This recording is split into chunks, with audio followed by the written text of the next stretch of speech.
Глухія балоты Палесся, старадаўняя сядзіба, якая захоўвае змрочныя сакрэты.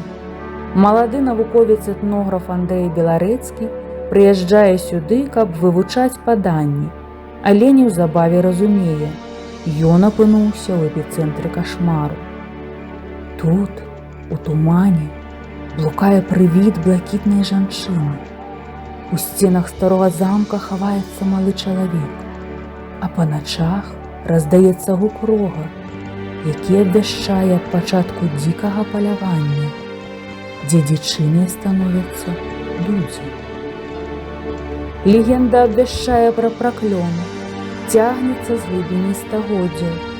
Праклёны, якія асудзілі на гібель цэлы род.